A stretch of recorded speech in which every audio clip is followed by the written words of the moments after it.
Hello everyone, Don here again with another update on the half-scale War Corsair project, not an RC model. What I did these past couple weeks, I've been kind of busy and running around and stuff and hem-hawing, but I went ahead and made up some stickers, as you can see, for the no steps on the flaps. Got both sides. I got my own vinyl cutter, if you remember when I painted these insignias on here, the bars and stars.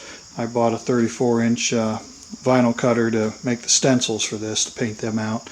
And then it was also used to cut these out. Those are stickers. This is all paint. Again, these are stickers. I did some work inside the airplane. I had to remount the gas tank attach points.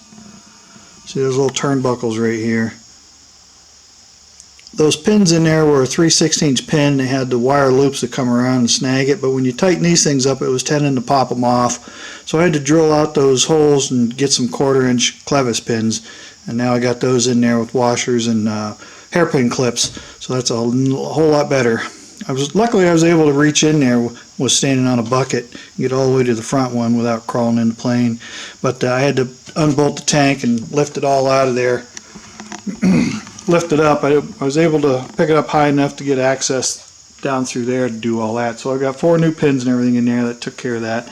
I went in and did some, and also the fuel tank wiring was hanging down loose in there.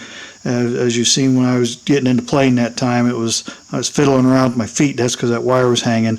I just hadn't tied it up is all. So now it's all tied up out of place. The only thing left to do now is I need to drill a hole right through this knob here.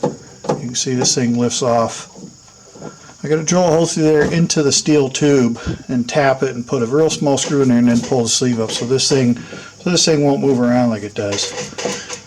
The foam holds it on pretty good, but it'll slide off if you're not careful. So I got to drill. So I got that pulled down to finish that up. Went in and checked all the bolts and screws and checked all the safeties. The push rods, nuts, jam nuts are still loose, but I'll adjust those. I got to get the wings on, hook the ailerons up, and double check all the measurements on them, and then tighten the jam nuts on all that stuff. I wasn't happy the way this thing was folding, so I drilled out all these rivets, and I took that piece of hinge in the back. This hinge here, it was flipped around this way, and I flipped it this way because this is offset here. As you can see, it pretty much sets on top of this, but it sets proud of this. So there's, this sticks out here. So I was never really happy with that. Get this thing locked again. And then I also was able to let me get around the other side for you. I got the Canopy Latch installed.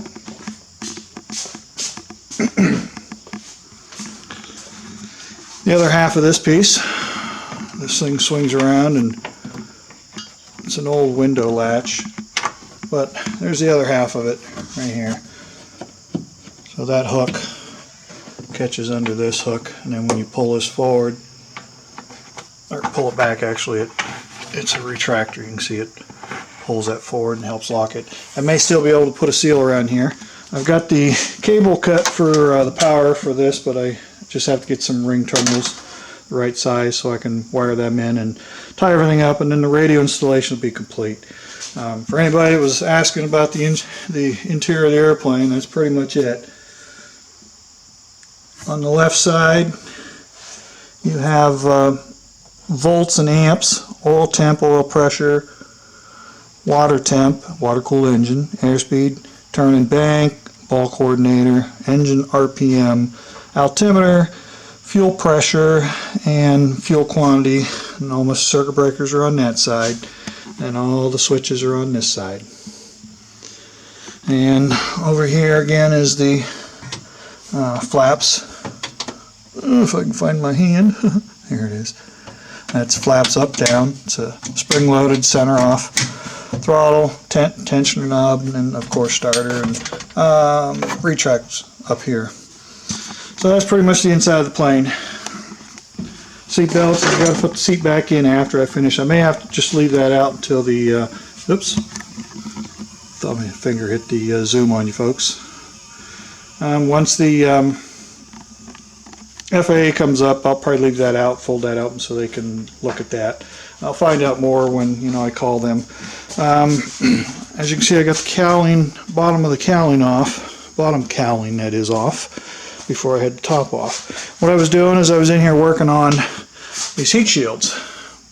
Now that's just a piece of stainless, thin stainless that I used for other parts. And it's just kind of setting in there by tension. And I've got the high temp firewall insulation material on the back side of that. It's like a ceramic material. It's probably ceramic. But there's another piece that's supposed to come around here, aluminum cutout. It has tabs on it that bends underneath this, and then you pop rivet to that. I was looking at drilling and just pop riveting this on there. I did cut out a piece of aluminum to the pattern, but it's a 6061 and it calls for 2024. And this material I got is 30 thou. When I try to bend it, it wants to crack on those tight bends. I know making my trim tab for the elevator, that was 2024, and that stuff is like a spring. You know, it's really springy. It bends. You know, it rolls real easy, but it springs right back to flat again. So if I'm going to do it, I'll do that. But since I got this one made, trimmed, and fitted, I got the pattern sized up for it now. I can easily just trim out the second one, be ready to put it in as soon as I figure out how I physically want to attach it. In the plans, it actually tells you to put chunks of wood in here in the foam before you glass it, so that was never done. So I can't use that method. Pop rivets will hold it, but again, pop rivets are just going to be holding into the skin of the thing here. So I think I showed this the last time. Oh, I did come in here and tie up some of this stuff here. See what I did is I used little pieces of 1/4 inch tubing. You run tie wrap through it, around the piece, run it back through it again, and then same thing center and center, and it makes nice little stands off, holds these things apart. And then I got another one here holding it to the fuel rail. So these are tucked down because these wanted to spring up and kind of rub inside the cowling. So I did all that, both sides. Let's see, I think that's kind of it for here. I didn't do any, you know, the battery tray is pretty much where it needs to be. It's done. I'll do one last weight and balance now after I get the cowling and everything back on. This past week has been kind of crazy. It's rainy, and this weekend was raining. It rained today. You know, it's still all doom and gloom out there today. But it was a little bit of everything. I did make some end numbers. That's going to be the end number of the aircraft. And I did a week ago, last Friday, 2 weeks will be 2 weeks this Friday, that I sent in the registration application. Now, one way is the thing can go up here. You can actually do them vertical too. Just, you know, run the number sideways and go vertical. But I want to kind of keep it away from, you know, this look. It's got to stay. The regs call from between the leading edge of the stabilizer and the trailing edge of the wing is where the tail number has to go. So the problem with this one is it's probably going to be too black. The black is probably not going to stand out well against this, even though it's a light blue. So I'm going to try and get these. I'll hold these off until the FAA comes and see what they think. But I'm going to go ahead and cut some of these out of white also. These numbers and letters have to be 3 inches tall, and this is 3 inches. So I got 3 of these cut. The first one didn't turn out right, so I had to. It was a little wide for the material, and it got into the perforated holes on it. So, but I still have it too. See, there's some. That was a roll of vinyl that uses perforations to pull the vinyl through the machine, and it went all the way across to the other side, and it, you know, just missed this one. So I had to shrink it this way a little bit. My program allows me to do a complete shrink this way, and it still maintains the 3 inches height. So I'm going to cut these out of white. I've got just enough white to make some of them. So, but I did put in the application for the registration. I sent in the $5 for the registration fee. Sent in the papers for an affidavit that you had to have signed and notarized, stating that I built more than half of this airplane myself from plans. So the affidavit had to be filled out, notarized, $5, and then I also sent in a copy of my reserve for this end number. I've got, for the last 3 years, I've been reserving this number at $10 a year. registration, once it's registered, is only $5 for 3 years. So I spent $30–40 just reserving this number over the last 3–4 years, and now it's $5 to register it for the next 3 years. So see how long that takes to get back. But once that gets back here, I can pretty much call the FAA and get a inspection scheduled and have them come up here. Get this all out. I'll ask them if they need this cowling off. If it needs to be like this, the wing panels. I'll put the wings on it. I'll put the bolts all in there, but I'm not going to pretty much tighten anything because I just have to take it apart again and put it back in the garage. I'm not going to take it over to the airport until the thing is actually passes the inspection. So I did have to get in and drill out them holes for those new 1/4-inch pins, and what I did is I went to Lowe's and I bought this thing. Didn't really say, but it's a, if you can read it, it's a flexible bit tip holder. It's a 1/4-inch hex on this end, and it's got a quick release collar on this end, and I was actually able to find a 1/4-inch drill. It was a DeWalt. It's all one piece, and it was the shortest one they had. So I bought that, and this thing bends quite a bit. And it's pretty stiff though, but it's just the outside housing that's really stiff. You just put it in a cordless drill, chuck that up in there, and got in there, and I was done. You know, each hole only took like 2 seconds to drill them out. So it worked great, and it was $15 for that thing at Lowe's, but it's made by Craftsman. They had a different brand there with a little 90-degree head, but that still wouldn't have fit where I needed it. This worked good because I could come in, because I had to clear other parts of the inside of the fuselage. You know, I had to come in like this with the thing to clear these vertical braces in the fuselage.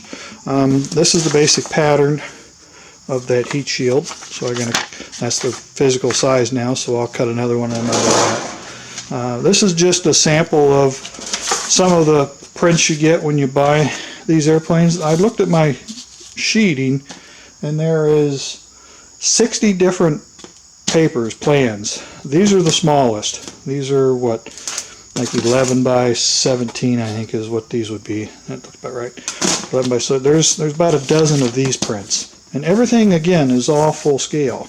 Most of the prints look like this.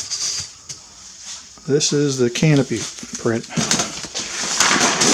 but everything looks like this. So people are, you know, complaining about, I guess, the $600 for prints.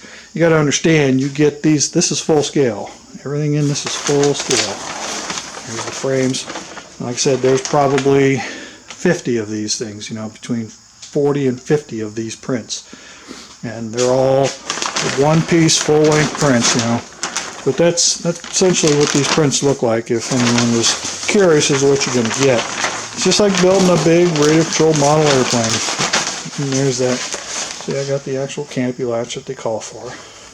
I had to cut off the end. This was longer, like down here, and you can see they did the same thing on this one. They trimmed it back in the print to make it fit. So that's to the plans.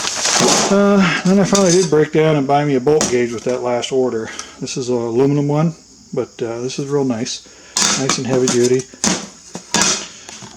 See, I think, and you know, doesn't look like much, but well, there's the exhaust. You can see how much it discolored that insulation. Again, these just slip in, so. Trying to think if there's anything else. I mean, I've been doing a lot of little stuff on this, trying to get through this. Last weekend, it kind of was nasty rainy. This weekend, it rained again. So I've been wanting to get this back out in the yard. Now that this is all done, I'll get this cowling on. I'll get it back out on the driveway and do another final weight. I'll have to drain the tank, make sure it's completely empty. I only put like 2 gallons in it to start with. So one of the problems I have, you can see right there, the back side of this frame under here, like this piece here, is what's catching the corner, and that's why it's making it hard. It's chafing right there, so I'm going to have to get in there and sand that down, take some material out, and then touch up with some paint so this thing slides better. You get to the very end right there when it wants to do that, so it's still not all the way up. Yeah, right there, because it's hitting right here. I can feel it. So that's what I got to do. Alright, I think that's going to do it for this week's update. Again, appreciate everybody taking their time to watch these videos. My subscriptions have, I've gained like 15,000 subs in the past month and a half.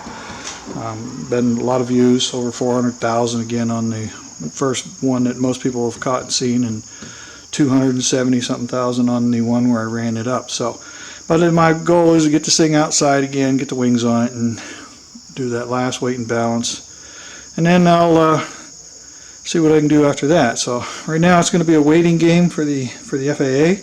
I still need to make out a checklist, I guess, like a flight checklist: takeoff, pre-flight, takeoff, cruise, and then landing checklist put in the airplane. I've got the log books and everything for it already, so I'm pretty much good to go.